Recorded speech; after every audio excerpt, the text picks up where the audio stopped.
Rainbow Cup, what is it now? This was round 3 for the South African teams. Two kind of crazy games, both for different reasons. I've just gone back and watched these at last. Unfortunately, I did know that the Stormers and the Bulls got wins, because that's the risk you run when you don't watch the games live. But either way, gone back and watched them. Some thoughts on these, and you guys can let me know your thoughts on them as well. The first game, the Lions and the Stormers, both of these teams going into this one without a win, and it was a proper mad back and forth. Not the best defense, especially on the Lions' behalf. They'll feel pretty gutted about a lot of the tackles that they fell off. To be fair, way too much space, but yeah, and a bit of controversy at the end. This game essentially was about 1 second away from being in the bag for the Lions, and the Stormers managed to snatch it at the death. Frustratingly for this one, and it was a weird watch, the referee's microphone was just on all the time, and you could just hear him breathing. Like, really, all you could hear was heavy breathing throughout this whole game. It's at altitude as well. That was a bizarre technical choice. You don't usually get that. So, yeah, could have done without that, to be honest. But, again, I'm not complaining too much. The fact that I'm watching two top-class teams going at it in the middle of a pandemic, I'll definitely take it. It was just an odd one. Penalties to both sides early, 3 apiece. Similani gets an intercept one on 12 minutes. Bit of a bobbling ball. He's bobbles up airwards and he's able to regather it. So 10 points to 3. The Stormers centre du Plessis gets the first of his 2 on 18 minutes, makes it 10 to 8. They missed the conversion. Then on 21 minutes, Pelsa's try. And this is kind of frustrating thing. Like, if you ever watch the highlights package that they've got on YouTube, they're pretty bad. They're like 3 minutes. I don't know how you're supposed to pack all of this into 3 minutes. You don't see from the highlights, because I watched the full game, and luckily I had access to it because Sky, the company that's showing it here in New Zealand, repeated it. I was lucky to catch it, to be honest. So credit to them for replaying the game. Otherwise, I would have been basing this off 3 minutes and you wouldn't have seen the context. It's a line-out move in their own half. A little chip and regather. I think from the highlights, all you see is maybe from the line break, maybe from the regather. I'm not sure if you even see the chip. But anyway, yeah, they regather it, magic offload, and yeah, 17 points to 8. The skill levels are huge. The defending, as I mentioned, is not that flash, but when you got offensive moves like that, the defense is always going to look poor. Mbonambi strikes back with a maul try, 17-15, so a real back and forth, like tug-of-war battle, and then Viljoen gets one. Beautiful hands from the Lions, man, just absolute phenomenal stuff. You can watch the highlights and you will just be treated to try after try. I don't even think they show all the tries, to be honest. More than 3 minutes, come on, man, extended highlights, do it. 22 points to 15 at half time. 44 minutes. There's a try to Tennyson for the Stormers. Interestingly, they call the captain's challenge, and they've gotten rid of the captain's challenge in Super Rugby Trans-Tasman after seeing it not in AU but in Aotearoa, the New Zealand competition. And I was kind of glad to be rid of it, because too many nonsense challenges like this one on 44 minutes for a clean out. God, it took them so long to find the footage. It took them an age to find the footage. And then eventually they were like, oh, there's no angle. Oh, no, here we go. We've got an angle. Oh, there's nothing in that. You lose your challenge. Like, honestly, it was still a try. And at that point, it's 22 points apiece. Yeah, Captain's Challenge is just one of my bugbears after seeing it in New Zealand. I'm being kind of glad that we're without it now, to be honest. Warner got one from close range on 51 minutes to make it back to 29-22. Back out in front for the Lions. Chituka looked to have got another one, which maybe in the scheme of things is a huge miss now. As he's reaching out, he drops it over the line. They celebrate like they got it, but no try. Edville van der Merwe, man, this guy is a slick runner. I have not seen enough of him. I want to see more of him. BULvSHA wins a high ball, and they get it to Edville van der Merwe, who just finds so much space. He is so quick. 29 points apiece. On 70 minutes, though, the Lions get a penalty. There's no clear release to break down from the Stormers. The Lions kick it to make it 32-29, so they're edging kind of the last 10 minutes. And then Makwane gets one on 74 minutes, a try. A nice little 2-on-1. And he's got some serious wheels as well. And then, like, with 5 minutes left, it's 37-29. So pretty much game over. 2 scores needed from the Stormers. But it's not over, because BULvSHA gets his second from a Dutoy offload to make it 37-36. The Lions get the ball. In the last minute, they're running down the clock, phase after phase after phase.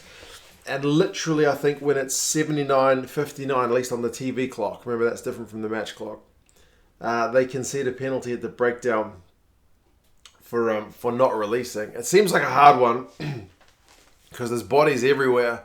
And Burger Udendal wants to challenge it, but they've already lost their challenge on that stupid 44th minute challenge. And he says to the captain, the ref, don't we get 2 challenges because it's the last 5 minutes, so we get a second one? It's like, no. You get 1 challenge, but you can challenge limited things in the first 75 and then anything in the last 5. So they missed that, which is maybe a costly one because that would have been an interesting one for them to have another look at. Stormers go down the other end of the field, and sure enough, they win a penalty because the Lions get penalised for not releasing before going in for the ball. Tackler not releasing. And that one, I think, looked like a penalty, at least when I saw it. So, yeah, they kicked the penalty, 39-37. Crazy way to finish the game. But yeah, like I said, the missed tackles for the Lions, I think they missed 29 tackles in that game, which you just can't be doing. I think the Stormers was 15, but double, man. Pretty bad. Possession, 59-41 to the Lions. Territory, 57-43 to the Lions. So you got more ball, and yet you missed double the tackles. You can't be doing that. Run meters, 489-531. Again, the Stormers less ball, but more run meters. They beat more defenders because they were breaking those tackles. Pretty costly for the Lions. It's a pretty brutal one for them to finish it that way, but they need to look at... Some fans, I guess, will be looking at the ref, but you need to be looking at yourselves as well to a degree. Some missed opportunities, missed kicks, a missed try, and yeah, costly at the end. So, yeah, the Lions are still winless. The Stormers are on the board now with 1 win, 2 losses. The second game, which was the Bulls and the Sharks, again, what a weird game. Weird game of 2 halves. Like, I had seen the scoreline. Whoa, Bulls gave the Sharks an absolute hiding. But I hadn't seen the way the game played out. There's no tries in the first half. You win 43-9 and there's no tries in the first half. It's literally just the sides exchanging penalties for the entire first half. It's Mornay staying up against Kerr and Bosch. Interestingly, within the first 5 minutes, Jaco Piper says, there's like 5 captains on the field talking to me. You guys need to be quiet. So, yeah, there was a bit of feeling between these 2 sides, both going into this one without a defeat. Yeah, 3-0 to the Bulls, 3 each. The Bulls did manage to stop a Sharks 5-meter maul when they were opting for a try, but they conceded a penalty a few minutes later, so 6 points apiece after the Bulls had kicked one prior to that. Bulls got a scrum penalty, made it 9-6. There was a TMO check on 31 minutes, not a captain's challenge. I don't think there were any captain's challenges in this one, thankfully. But there was a high shot, I think. Was it Kolisi? Penalty only, they said, because the guy he hit was kind of really, really dipping. Stain got a penalty again to make it 12-6. But Bosch got one right before halftime to make it 12-9 at halftime. And boy, did he push that clock to 0. Remember, they've got the clock going on the penalty kicks now? The TV one was showing 0, I think just slightly before he kicked the ball, but you heard Piper say, he still had 1 second on my count. So remember, the TV clock and what the ref's clock is not always matching. It's just kind of an indication. But yeah, so very tight first half, pretty even game. And then the second half, the Sharks are just virtually non-existent. It is, I don't know, what they said to the Bulls guys at halftime or the Sharks guys conversely. But the second half is just unbelievable. It's just all the Bulls. I'm not kidding. When I tell you the stats, you will honestly see it. But Gboka got the first try of the game on 52. Close range try after a huge period of pressure. 19-9.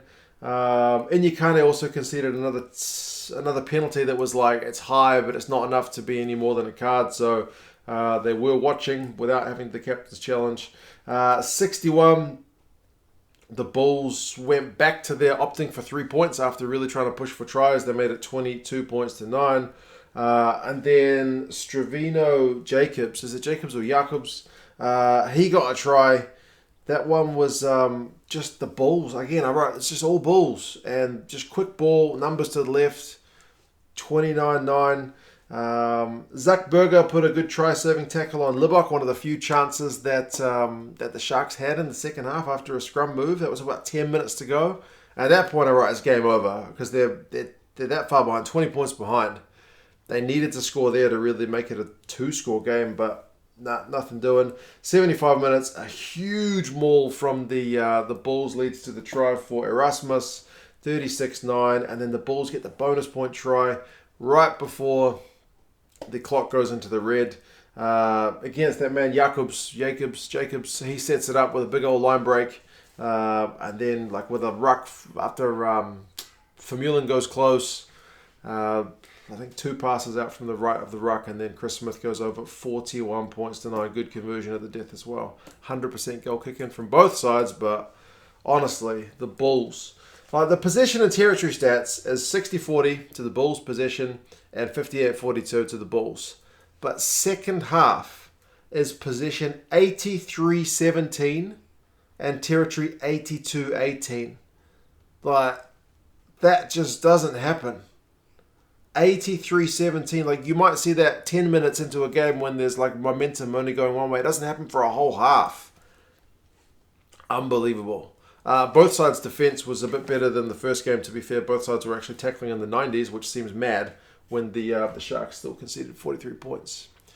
Missed tackles for the Bulls was only 6. You don't often see teams concede single-digit tackles. There's usually around 10 at least. But anyway, the Bulls, man, are still looking like the team to beat. Very happy now that the Rainbow Cup is actually going to have that North versus South final. It does actually add a bit of spice to the game. Really great for me to get back watching some of the South African teams. It's not making the news here, unfortunately, so kind of got to go looking for it. But as I said, the highlights packages on YouTube, anyway, are rubbish. 3 minutes cannot do these games justice. I can understand wanting to get a quick highlights package out, but at least do some extended highlights, man. 5-10 minutes, come on. Give you a better feeling for the game. But anyway, as I said, 2 crazy games. Really back and forth. Really tight first half, and then just the most one-sided half you will ever see in that second half. Crazy. But yeah, as I said, you guys let me know your thoughts on the games. If you got through this far through the video, do me a favor and drop a like on it, because it helps with YouTube's algorithm and everything. Subscribe to the channel if you're not. Otherwise, enjoy the games. If you haven't seen them, check out the 3-minute highlights. It's better than nothing. But yeah, I'll talk to you guys again soon. See you later.